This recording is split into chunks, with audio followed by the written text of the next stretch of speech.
get here. Make it epic, it's the stage like you did before. Make it ring, make it bleed, make it really. Well, up next is Anesthesia, Pulling Teeth, the first instrumental among the group of instrumentals.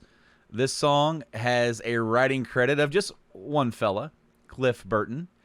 And I think he showcases here with this song why they wanted him as their bass player. Because we have a dude who's playing lead bass with his fingers. All that distorted wah-ness is just him going nuts. And a lot of it is improvised, too. Every single time he would play the song live, like, whenever he would start soloing along, it would always be just whatever he was into, whatever he was feeling at the moment. And I really dig it. I know I don't know if Dick or Nick, if you guys have had a chance to see it yet, but in S&M 2, they brought out a celloist, hooked him up to a distortion and wah-wah pedal, and he played Anesthesia on a cello. On an electric cello, and it was badass. And just such a cool moment in honoring Cliff, because Cliff was just a very special cat. And, you know, and Nate, I'm really glad that you brought up that whole thing about Jump in the Fire, because it is an intricate thing that he would just do and really not get enough credit for little things that he would do.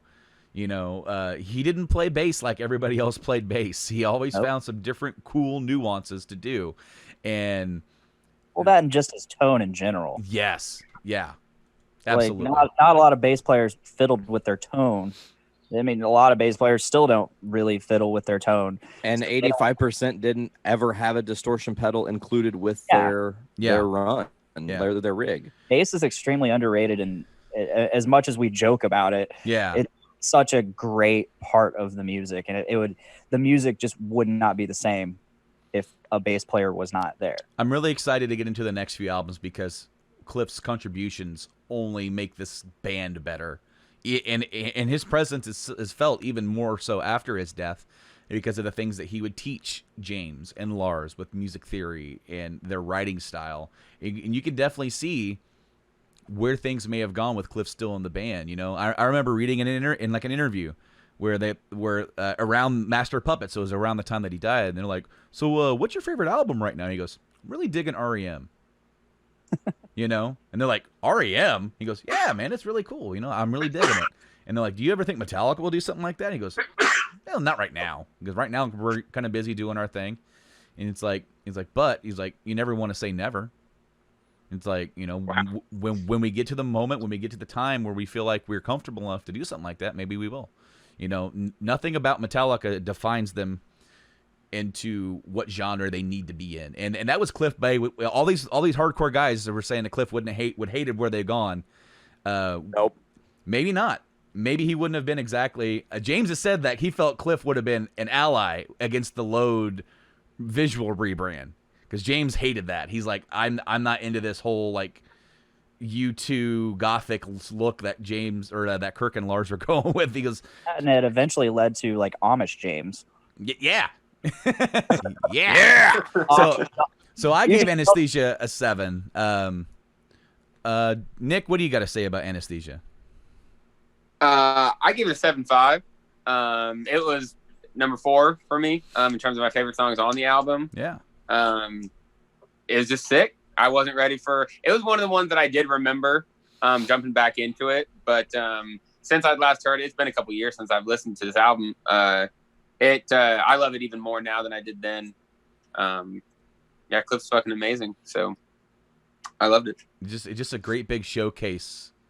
Literally, they just like put the spotlight on him, and they're like, "You're a badass bass player, and we want to do a song. We want to include that on the album." He's like, "Okay." So he just.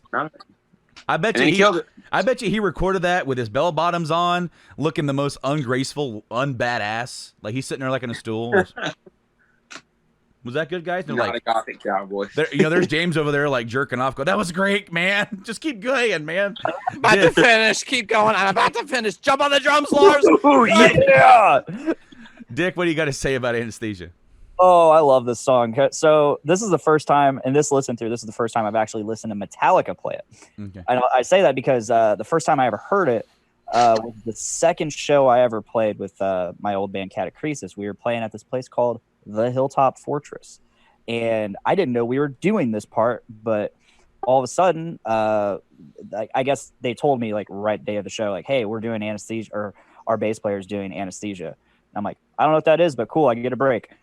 So Miles Ehrlich, phenomenal bass player. He just starts jamming this. I think I still have this on video of him at that show playing. And I remember I was like, holy fuck, that's such a cool song. And I didn't even know Metallica did it. I was just like, that's such a cool song. And then the rest of the band jams in. 9. Awesome. 9. Hell yeah. That makes me feel so much better about my rating now. I was leery to give it higher because it really is just a jam. I love it. And that's why, like, when I gave it a 7, I made sure to really give it a lot of love with my description. Whereas maybe I don't feel like this is the greatest Metallica song ever. I absolutely love it. But Nate, Mr. Notes, take it away. You call me Mr. Notes. I love that. That's fucking awesome.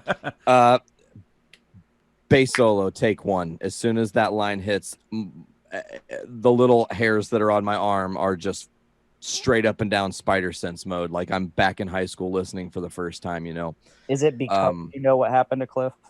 You're just man. Okay. Honestly, I have been a fan of his, like, you obviously know like the story of what happened to him, but musically, and Brandon can attest to this, I tried to like learn everything Cliff did on bass, even though I wasn't anywhere near his talent or ability.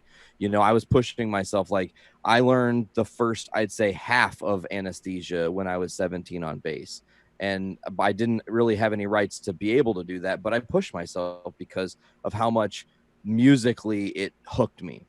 And one thing that really catches me about this song, another thing that's subtle, but in using his effects, using his wah, how his distortion is set up in the song, right before the drums come in, there's a moment where the bass is swarming you from every fucking direction. It is the most sonically like, this is the fucking bass that you could have in a song.